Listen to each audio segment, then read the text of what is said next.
Salut camarade, j'espère que tu es en forme. Bienvenue dans cette vidéo. Là, je vais t'expliquer très clairement les erreurs principales que je vois durant les fêtes de fin d'année ou également tout autre événement festif qu'on retrouve, les enterrements de vie de garçon, les mariages, les 40 ans du meilleur pote, les 50 ans de tonton Alfred, etc. Ok. Dedans, j'y aborde vraiment tout. Donc, je t'encourage à regarder jusqu'au bout parce que je vais expliquer comment ne pas se priver, comment ne pas se sentir coupable, comment gérer l'alcool, parce qu'on en boit bien entendu, comment le gérer, et également comment gérer le fait de monter sur la balance le lendemain et la signification de ce qu'on peut voir sur la balance.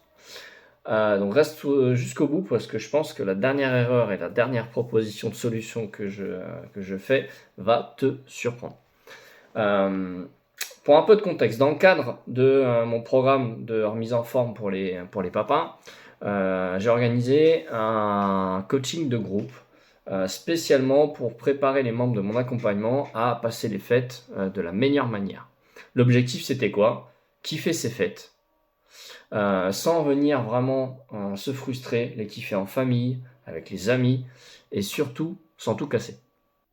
Déjà, la semaine précédant le coaching, je leur ai fait parvenir un questionnaire que j'avais préparé d'une dizaine de questions qui m'a permis de comprendre vraiment le contexte dans lequel ils allaient évoluer, les craintes qu'ils pouvaient avoir et simplement pouvoir leur amener le meilleur contenu possible pour qu'ils puissent traverser ces fêtes, comme dit, vraiment en les kiffant et surtout sans tout casser.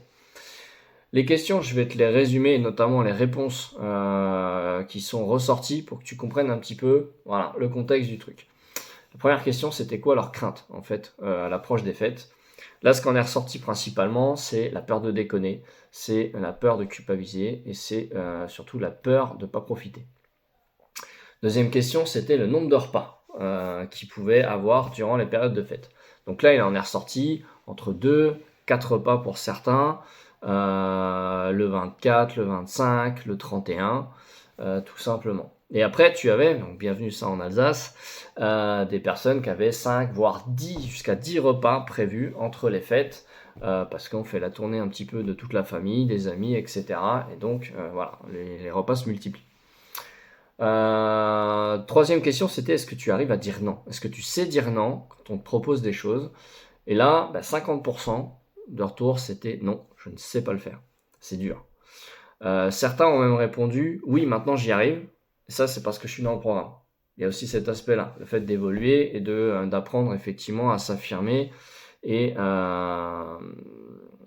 de se prioriser surtout. Autre question, c'était comment tu gères quand il y a un buffet ou un repas copieux.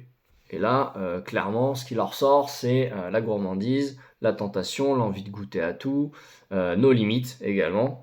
Cette difficulté-là. A contrario, comment tu te sens après avoir trop mangé ? Là, ça a été sans appel. Très clairement, c'est ballonné, mal au ventre, fatigué, lourd, du mal à dormir. Également, dernière question, c'était quoi les sujets ou les conseils qu'ils souhaitaient avoir pendant le coaching. Ce qu'en est ressorti, c'est 3 sujets principaux. La gestion de l'alcool, qui est revenue assez fortement. Parce que oui, ça a une incidence et c'est compliqué de gérer ça. Comment trouver ce fameux équilibre entre le plaisir, l'abus et la frustration. D'arriver à trouver vraiment l'équilibre qui permet de se sentir bien.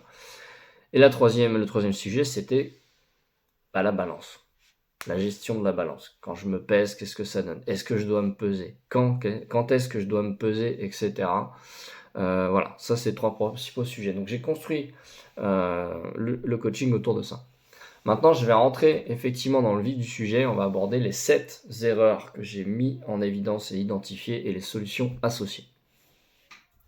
Première erreur, le fameux je vais me priver avant le repas de fête. Ok ? C'est-à-dire, en gros, pour compenser mon repas de fête, je vais quasiment rien manger avant, ou très léger, et ce fameux je vais compenser. Résultat, c'est quoi ? C'est qu'en gros, tu vas augmenter fortement le risque de perdre le contrôle et de manger tout ce qui passe pendant le repas et te jeter vraiment sur tout. Pourquoi ? Parce qu'en fait, tu vas arriver, tu vas avoir la dalle, tu vas te sentir frustré parce que tu t'avais envie de manger toute la journée et tu t'es retenu. Et donc finalement, tu vas complètement te jeter sur tout à ce repas-là. Donc ça, c'est clairement une erreur stratégique. La solution, elle est très simple. Manger normalement dans la journée. Si ton repas de fête, c'est le soir, et ben tu prends ton petit déjeuner, tu prends ton déjeuner de façon normale, tu prends une petite collation légère dans l'après-midi, et comme ça, tu arrives serein à ton repas de fête le soir, et ça va te permettre de mieux maîtriser ce que tu manges. Si ton repas de fête, c'est le midi, dans ces cas-là, tu te lèves, tu prends ton petit déjeuner, habituellement, tu fais ton repas de fête le midi, et le reste de la journée, par contre, tu vas le construire en fonction de ta faim. Écoute-toi. Je parle pas de ton envie de manger, mais de ta faim. C'est pas la même chose. Quand tu as faim, tu manges. Si clairement, tu as vraiment bien bouffé, tu es sorti il y a 15h, 16h du repas, tranquillement, tu manges léger le soir, voilà. Fais en fonction de ta faim. Et surtout, garde la structure alimentaire qui est la bonne, c'est-à-dire des sources de protéines, des sources de glucides, des sources de lipides et des sources de fibres alimentaires. Ok ?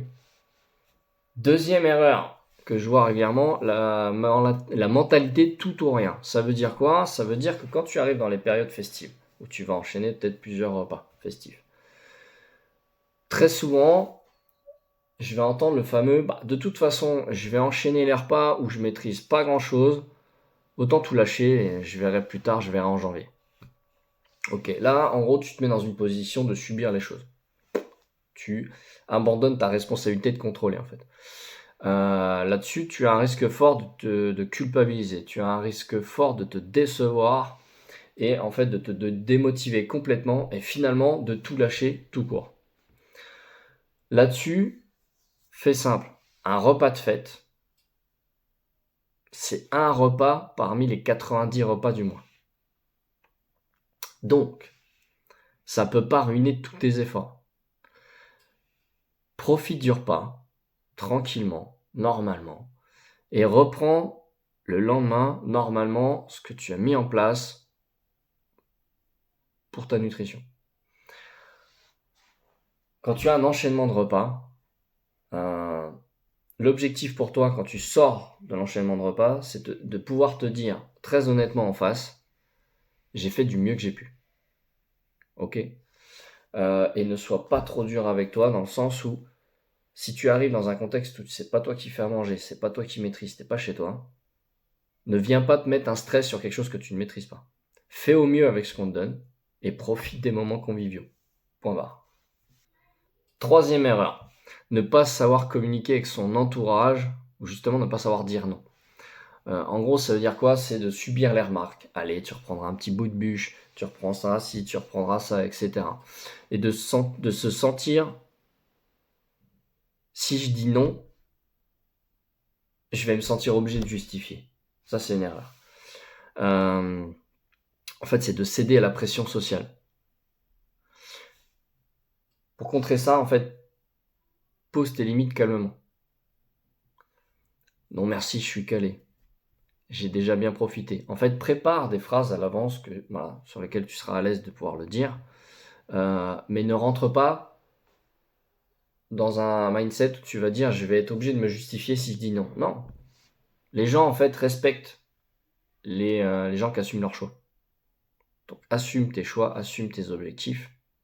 Et ça se passera très bien. Tu verras que les gens vont même plutôt t'aider. Erreur numéro 4. Le fait d'abandonner complètement l'entraînement. Pendant les périodes de fête. Tu pars 2 semaines, etc. Ou même quand tu vas en vacances. T'abandonnes parce que j'ai pas le temps pendant les fêtes, ou je vais courir partout quand je suis en vacances, ou alors j'ai pas de matériel, etc. Là-dessus, en fait, 2 à 3 semaines sans bouger, c'est une perte d'habitude déjà qui s'enclenche, c'est une perte de muscle également, et c'est surtout plus dur de reprendre derrière. Donc fais au plus simple. Dans ces cas-là, le conseil, c'est d'adapter ton entraînement au contexte. Ok ? Garde 2 à 3 séances max, de 20 à 30 minutes, et sans matériel, si tu n'as pas la possibilité d'avoir matériel. Le but, c'est de garder l'élan. C'est pas d'être parfait, c'est juste de garder cet élan, les habitudes, les routines que tu avais mis en place. L'erreur numéro 5, là, je vais m'y attarder un petit peu plus, négliger l'alcool et l'hydratation. Eh oui, on va parler d'alcool. Est-ce que je vais te dire de ne pas en boire? Bien sûr que non. moi je prépare les fêtes, je vais aussi boire des verres pendant les fêtes parce que j'aime l'alcool, il y a des choses que j'aime bien. Et le but, c'est pas de se priver, je le répète, ok? C'est d'être satisfait de ses fêtes et d'avoir senti qu'on a profité, mais sans tout éclater. Juste pour une petite mise au point, l'alcool, ce sont des calories liquides complètement vides. Il n'y a pas de protéines, il n'y a pas de glucides, il n'y a pas de lipides, il n'y a pas de fibres alimentaires, il n'y a rien dedans, c'est des calories purement vides. Ça va déclencher aussi une hausse de la déshydratation. Et ça va aussi enclencher surtout le fait d'avoir moins de contrôle sur ce que tu manges. Parce que y a l'état d'ébriété qui peut arriver, on se désinhibe, et du coup on a moins de contrôle et on lâche un petit peu plus facilement les choses. Pour donner un ordre d'idée, un verre de vin, en moyenne, c'est entre 100 et 120 kcal. Pas grand chose finalement. Par contre, 10 verres de vin, c'est 1000 à 1200 kcal. Voilà, là on est sur un rapport, c'est 2 poids, 2 mesures. Ok ? Le but c'est quoi ? C'est simplement de profiter, mais en se limitant. Déjà, pour augmenter ça et ne pas se déshydrater, alterne entre un verre d'alcool et un verre d'eau. Et limite-toi à 2-3 verres maximum pendant ta soirée, pendant tes repas. Il y a un truc qui est très important, c'est que le goût réside le plaisir, le plaisir réside dans le goût, dans la découverte des saveurs, pas dans la quantité. Donc le fait de te limiter à 2-3 verres, ça va te permettre de profiter sans avoir la gueule de bois le lendemain, sans avoir éclaté complètement le compteur au niveau des calories. Donc concentre-toi vraiment sur cette découverte de saveurs, de goût. Si tu aimes varier, fais-toi un verre de champagne par exemple, un verre de vin blanc, un verre de vin rouge ou une bière, mais tu vois, prends dans ce que tu aimes une sélection de 2-3 verres, tout simplement. L'erreur 6, culpabiliser après les repas riches. Là, vraiment, c'est ton pire ennemi. La culpabilité, ça va te pousser à faire des choses qui ne sont pas bonnes. Soit à compenser, par exemple te priver le lendemain, faire un jeûne agressif, etc. Soit te surentraîner, partir courir 2 heures dans la forêt, etc. Soit, deuxième phénomène, à abandonner complètement. Voilà, tu te dis, j'ai tout éclaté, c'est mort, je lâche l'affaire. Voilà. Donc ton pire ennemi, c'est vraiment cette culpabilité. La solution, elle est très simple en fait. Remplace le « j'ai merdé » par « j'ai profité ». Maintenant, je reprends les bonnes habitudes. Je le répète, un repas de fête, c'est un repas dans les 90 du mois et c'est un repas dans les 300, bref, je sais pas le calcul, mais dans les 1000 et quelques de l'année. Ok ? Donc remplace ça va te permettre d'avoir aucun drame, aucune culpabilité et surtout aucune compensation inutile. Ok ? L'erreur numéro 7, et ce sera la dernière, et ça c'est important, le fait de se peser le lendemain. C'est une connerie. Et oui. Pourquoi ? En fait, après un repas riche, tu vas monter sur la balance et potentiellement tu peux voir un plus 2 à plus 3 kilos sur la balance. C'est le meilleur moyen de te démotiver. C'est le meilleur moyen de créer une fausse croyance en toi. La fausse croyance de « je reprends du gras vite ». Ok, je vais décomposer ça. Tu montes sur la balance le lendemain. T'as pris 2 kg, 2,5 kg. Ok. Est-ce que c'est du gras ? Pour donner un ordre d'idée, les études elles montrent un truc très simple, c'est que pour générer 1 kg de graisse pure, il faut que tu aies un surplus entre 7000 et 9000 kcal dans la journée de surplus. Donc ça veut dire, selon ton objectif, si tu manges entre 1500 ou 2500 kcal dans ta journée, il faut que tu aies bouffé entre 8500 et 11500, si je calcule correctement, kilocalories sur la journée. Bon courage pour engloutir tout ça. Donc du coup, ok, t'es monté sur la balance, tu vois 2,5 kg de plus. Du coup, c'est quoi dedans ? En fait, c'est très simple. T'as 70% en moyenne qui va être dû à de la flotte. C'est de la flotte. Par différents phénomènes. La rétention d'eau, notamment avec le sel. Pourquoi ? Parce que quand on mange des repas riches, en général, c'est chargé en sodium, en sel, et ça crée de la rétention d'eau.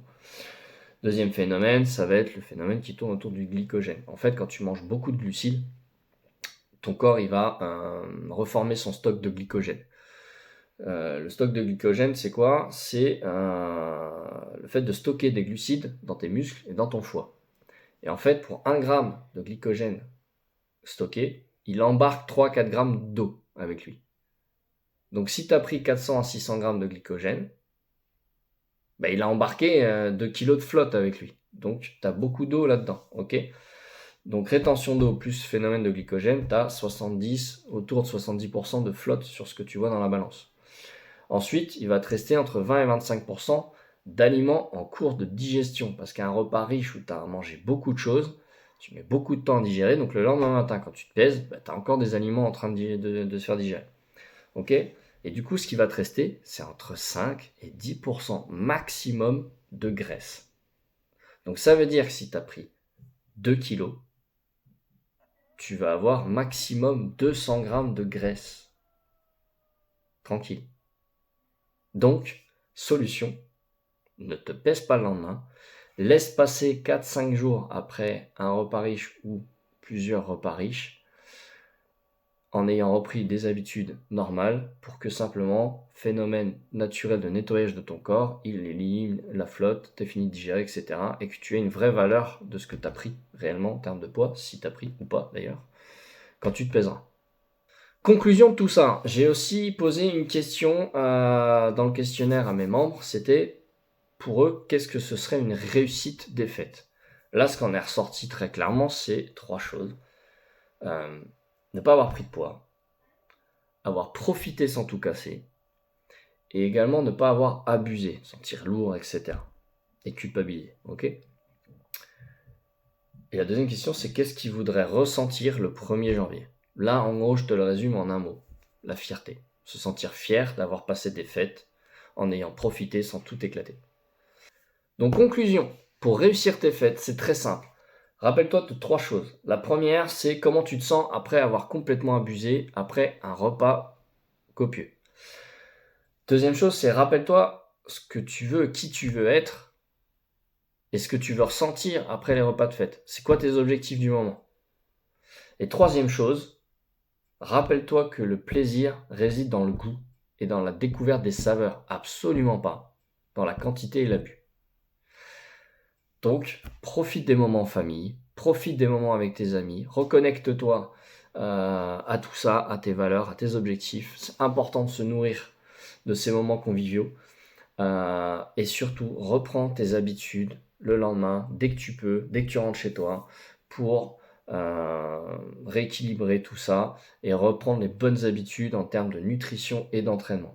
Si tant est qu'elles soient bonnes. Si c'est pas le cas, tu peux me contacter. Je te souhaite de belles fêtes, prends soin de toi et à la prochaine. Ciao, ciao.